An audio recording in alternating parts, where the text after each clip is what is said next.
Okay, podcast number 22, Something like that.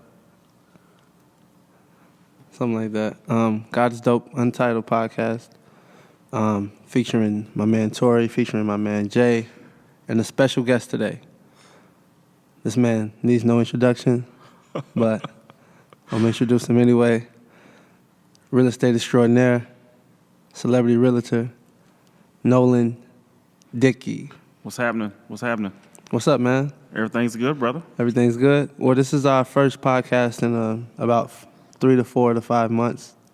Yeah, like And 4 months. this is a special edition. This is a wrap up podcast for the year 2020, and a forecasting podcast for 2021. It's podcast number 24. Podcast 24. Okay, cool. Talking to the mic, Jay. Podcast number 24. Okay, cool. Okay, let's run down the months. Let's run down like January. One word to define January. January 2020. Blur. What did we do in January? Without looking, like, what was just January feels like it was 4 years ago. January? I think we was still figuring black. Okay, so two words for January: Black Friday. February.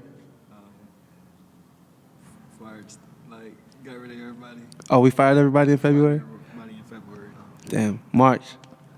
Besides quarantine, I think just quarantine collection. it's all a big jumble. At some point, I guess, February to March, we did the Kobe thing, and that was a big, Oh, Kobe, February. yeah. Oh, think that was Kobe is a. February. Oh yeah, Kobe for February for sure. March. It's quarantine. Did we restock the maroon? Was that maroon and orange restock? Probably. Mm-hmm. April. April Fool's, $5.99, Okay. April Fool's, that was a big day. May. $3 million. Was that the first 3 million? Yeah, first $3 million month.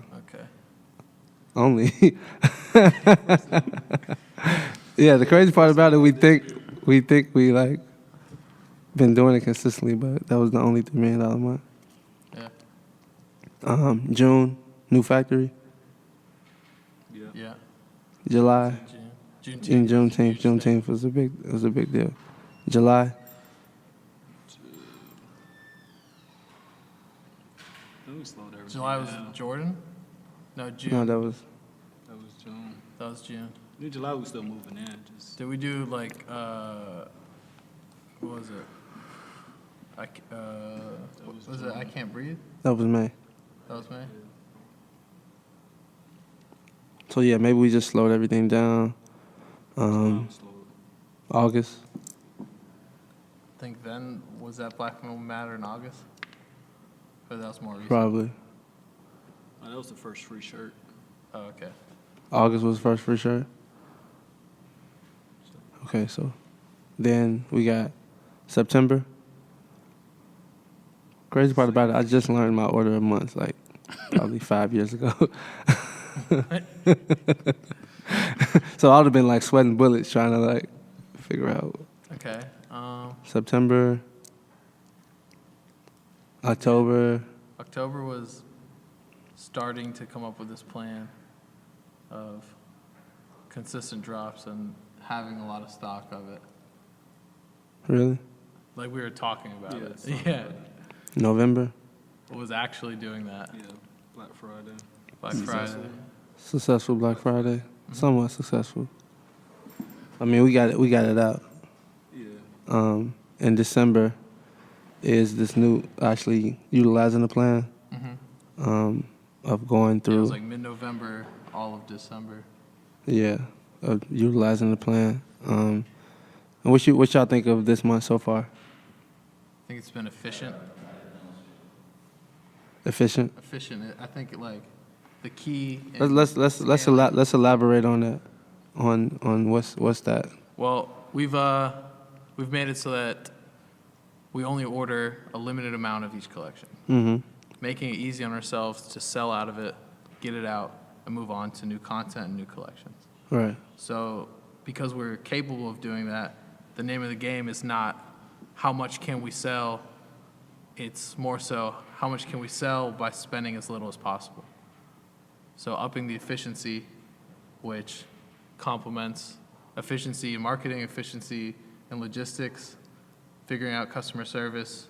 And overall, I think it makes it a lot more enjoyable on the creative side of things because we're able to play around with concepts and ideas that seem a little out there sometimes, but because the quantities are less, there's not as much pressure.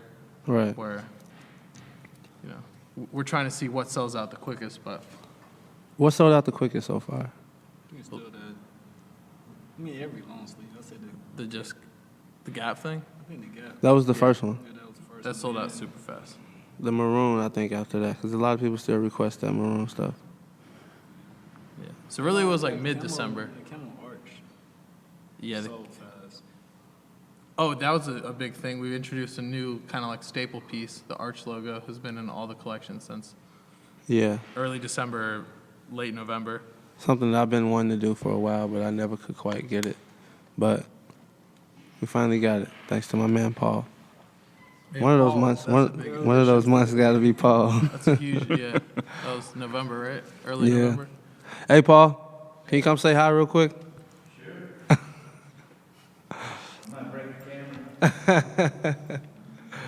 Come on this side. My man Paul from Elgin, Illinois. Say what's up, Paul. What's up, folks? Let them know what you do here, Paul. I'm a digital artist and retouching. So a lot of the new stuff that's coming out on the shirt, I'm kind of like the hands for these guys. They come up with the ideas, and I just make them a reality.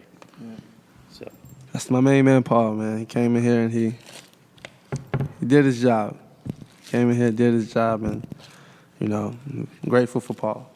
thanks, sir. Appreciate it. Yeah, like Get out of here before I break the leg. now we're really able to like any idea we have, any wild concept, instead of just staying up here because we don't have that skill set Yeah, to we make spent it happen. we spent a lot of time with just ideas in our head and not on paper or on shirts. So Paul made that possible. So far, let's just talk about just, you know, 'cause people in our podcast, we always talk about numbers. So far for the year, we officially broke 20 million. we broke 20 million for the year. I'll give you the total number. So last year we did 6 million. This year we did 20. If we keep this pace of Oh, you tripling, bought a factory. we're gonna get into that. That's, you know what I'm saying. Never mind. We're gonna get into all that. You know what I'm saying. I was stuck on the month.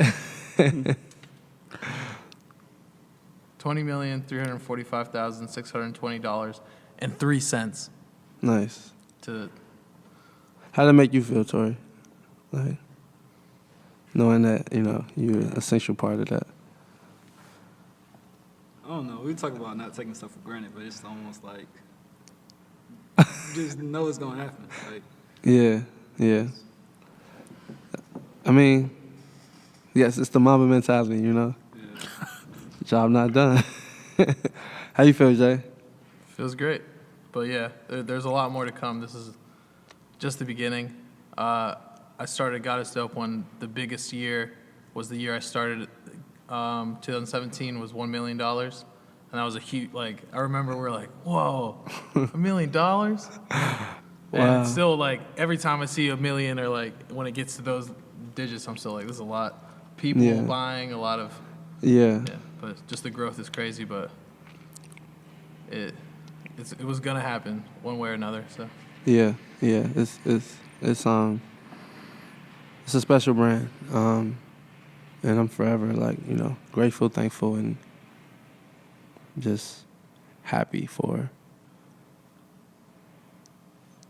you know, all the success and everything that God is doing around us. being able to help family members and friends and things like that. But moving on to the second half of this podcast, you might wonder why Nolan is here. And Nolan has been an essential part of the growth of God is Dope as of recently, and personally for me, Sherrod Simpson. The first deal we did was the 45 acres in Franklin, Georgia. And you know what I told Tori? I was like, man, I feel bad for Nolan, man, because we kept trying to find these locations and we couldn't, we wasn't landing the deals. And I know the real estate game it's a marathon, right? Yep. It's not a race. It is not a sprint. It's a marathon. How long for you sure. been doing? Tell us a little bit about yourself. How long you been doing this? Been doing real estate now for about 3 years. What? Yeah, about 3 years. And my I previous... thought you was going to say about 25, 15. No, not 20, about 3 years. Previous life was in the food and beverage industry. Spent time at Frito-Lay and Coke. Yeah. Started out at Target. When I graduated from South Carolina State, my first job was at Target, as a matter of fact. They recruited me from college and moved me to Wow. Atlanta, and I thought I was a big deal. But now I'm doing real estate, and I can't say that I will ever go back. I love what I'm doing. That's dope. So what made you switch? It got to the point where I was feeling like I was contributing a lot to a lot of other companies, and not necessarily benefiting myself. Yeah. And I've always wanted to be an entrepreneur and start my own deal. Always been interested in real estate. Had family members that did real estate when I was growing up, Yeah. and just decided to take the leap. And here I am. So we go from 45 acres to 45,000 square feet. Mm. And in between that, Tori can talk a little bit about it. We was having some trouble, man, because we was even considering moving the factory an hour outside of the city, based off the unfortunate series of events of us not being able to find, exactly what we wanted in the city. We thought we had something where, I found the one on Ford Industrial. We came, it was already a contract on it.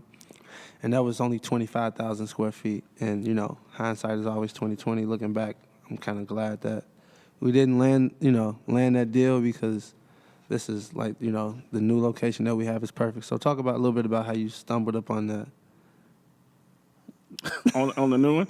So let's back up. So when we first started, we started looking at properties on the Fulton industrial area, and kind of got a little bit further, west of that, where you get a little bit of more property with less price.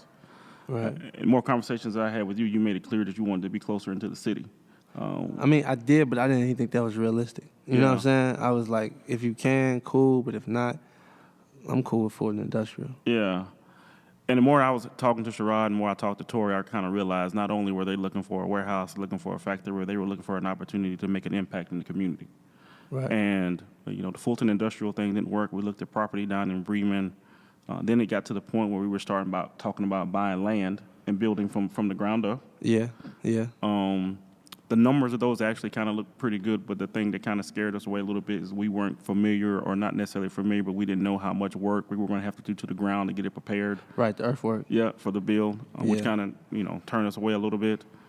And then from there, we talked about going back to the 45 acres. We had started making It's conversations. going to make a whole compound, Yeah. campus, cut some trees down, have a factory off the lake, a whole shuttle service, transporting employees to and from work. It was a lot.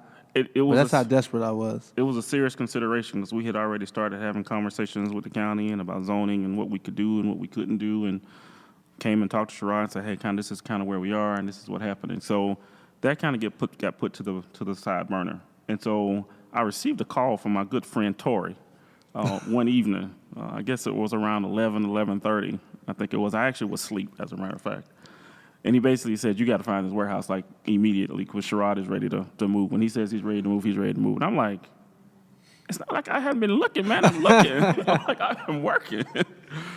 And so it's interesting. I think it was either the next day or 2 days later, I was able to find this property. And I think it happened on a Friday. And I went to go see it on a Saturday.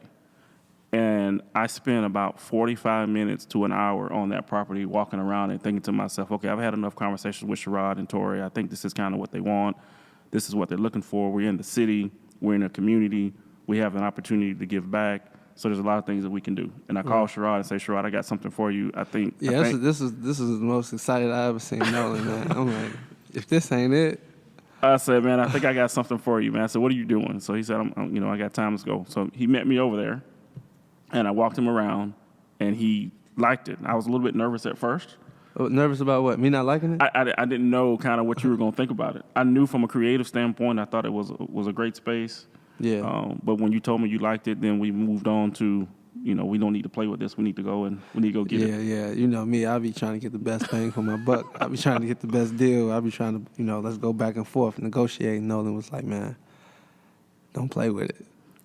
So I made him an offer, man. We got a little capital laying around, and what was it, 2 point?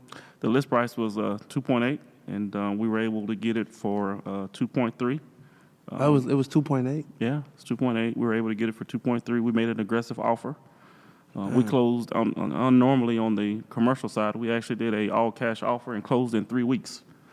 3 weeks, which is totally unusual on the commercial side. I got to give a shout out to the Nebo Law Firm, who did an outstanding job as the attorney representing us on the definitely. deal. She did an amazing job going through and getting all the title work done and this, that, and the other. And the sellers of the property worked with us to get everything done. So yeah, it's 45 acres in Mechanicsville. 45,000 square feet worth of property in Mechanicsville. It's like 2.5 acres, right? 2.56 acres. Yeah. Yep. And we're able to give that back to that community, and we're excited. Yeah, I'm particularly excited for just the room to grow on that extra like land as far as that's the parking lot and stuff like that.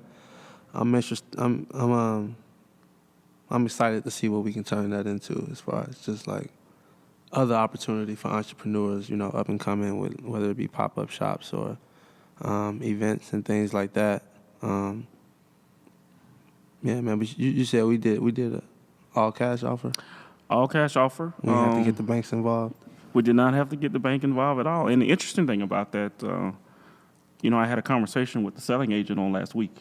And the conversation with him, he was just calling us, thanking us about the deal, this, that, and the other. And not normally do agents really talk about the deals and offers that they have, but we've kind of been able to develop a relationship with him. And Right. I said, well, tell me how many offers you actually had on this property. And he said the very first day that they listed it, they had 6 different clients that they walked through on that particular day, and they had a total of 10 offers that they had on the property. Yeah. And the property had only been on the market for a week. And we were able to get it done. That's crazy. So you think it was a situation where nobody offered them as high as bid it as high as we did, or you think he might not have wanted to sell to some people? I think it's a combination of stuff. I think it's a combination of us having a very attractive offer. We had an all-cash offer, as we mentioned. We had the ability to close in 3 weeks, which is totally unusual. Yeah. Because normally it takes a lot longer to be able to do that. Yeah. And I think that what was able to resonate with the seller is God is dope, the God is dope brand, kind of what you guys are bringing to the community, and what we can do as it relates to giving back to that community, providing jobs and those types of things. So that was something that put us up near the top of the list. Yeah, man.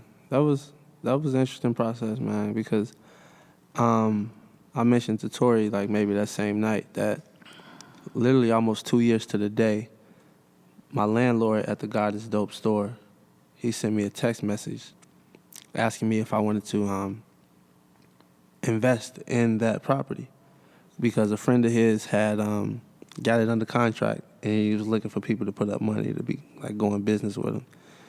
And at the time I was like, first of all, I don't really go in business with people, especially if I don't know them. Number 2, I ain't really have it like that. So I just, it was always in the back of my mind. And when we went over there, I looked up that message. That's the key about keeping all your messages. I got messages from 2012 and all my phones. But I looked up that message, and it was that exact property. He sent me that website, and I was just like, wow. So just a full circle moment. And, for us to be in there, About to move the factory over there. Hopefully within the next 30 to 60 days. And we got a lot of room to grow. I thought that message was funny because he didn't ask you specifically. He was like, "Do you know anyone?" Oh, that's what he said? Yeah. Remember? Yeah. It was like, "Do you know anyone that would want to invest in this?" Like, I guess like considering you too, but like it wasn't like, "Do you want to invest in this?" Right. It's almost like real estate lingo, quite honestly. You don't ever ask that person, do you know anybody? Do you know anybody who might? Yeah. Right. Oh, okay. So that's what they do. They don't never That's the say. lingo? Yeah, that's the You're lingo. not like, "Do you want to?" Yeah. Not do you want to, but do you know anybody? Okay. I might know a guy.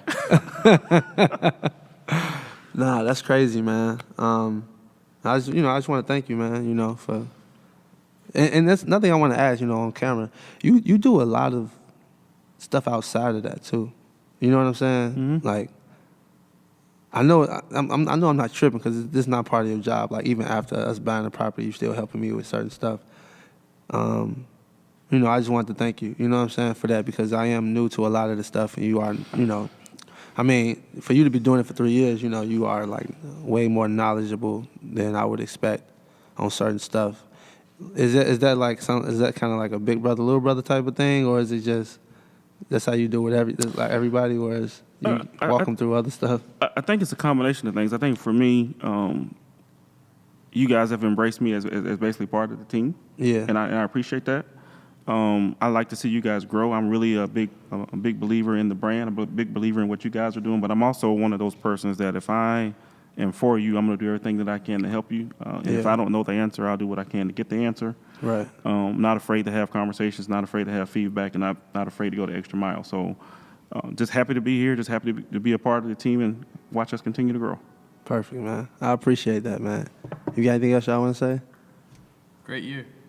Great year. In spite of? It's tough year, but a lot of lessons learned. Yeah. And improvements and a lot of growth Yeah. in all aspects. Yeah. $5,000 $5,000 what is it? Black entrepreneur giveaway. Mm-hmm. Just pick somebody. Let's go. All right. Right now? Yeah. All right. I thought you meant like pick them. All right, let's see. I mean, we had narrowed it down to 2 to 3 people. Like, Yeah. come on, we just got to do this. What the issue with that was, we was trying to find somebody that was worthy, and I think we found 2 to 3, but then we would go back and forth because we would like somebody, and then we would see them stop like promoting, stop working. I had a favorite that I liked. Are they still in motion? But remember, I narrowed it down to 2 people, and like they were both like, I guess I don't know if COVID kind of ruined their supply chain, or I don't know what really happened with that. But I remember I pulled up both their profiles, and neither of them were really posting like that anymore. See, that's what makes my stomach kind of like. Can we just split it between 2 of them, or? But it's just 5. I mean, whether we give it to 1 or give it to 3 or give it to 5 people, if neither one of them are still going. Yeah. Hold on. I just think like we have to do better, man. Like, we have to stay consistent. You know what I'm saying? Stay persistent, because it's opportunities like this that could, be put in front of you. But if I'm looking and I'm like, okay, I like them, let's see what they do, and you stop,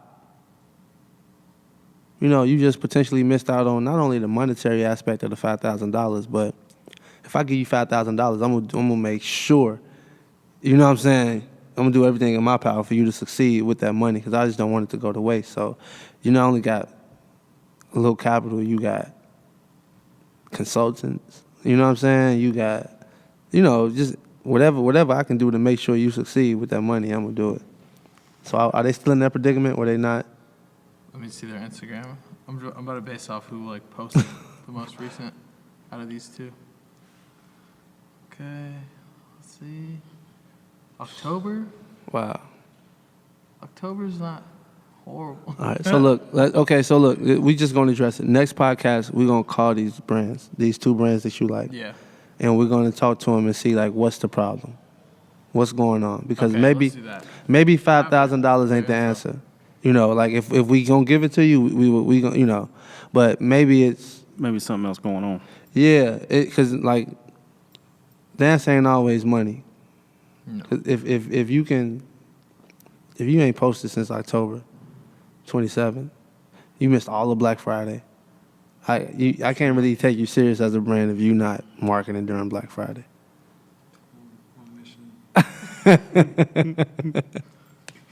That's an isolated situation. Now, if he's running, then that's different. We gotta think that out. Let's find another one. But all right, I have both their contacts in my email. Okay. Because I reached out to them because we were gonna call them at some point, and then the podcast that was for never happened. Okay. All right. So next podcast, we narrowed it down to 2 brands, and we're gonna be reaching out to them just to see what the problem is, because we liked everything that they was doing, and then all of a sudden they just stopped posting. Any closing words from you, Nolan? No, again, just thank you guys for the opportunity. And if you guys need any real estate or have any commercial or residential needs, just give me a shout. Where can they find you, Nolan? Give me a call, 770. I don't know if you Crazy. I don't know if you want to do that. They might be calling you like, yo. Sherrod there? Right. What's your email? Nolan, NOLAND .Dickey, DICKEY at CBCMetroBrokers.com. Okay.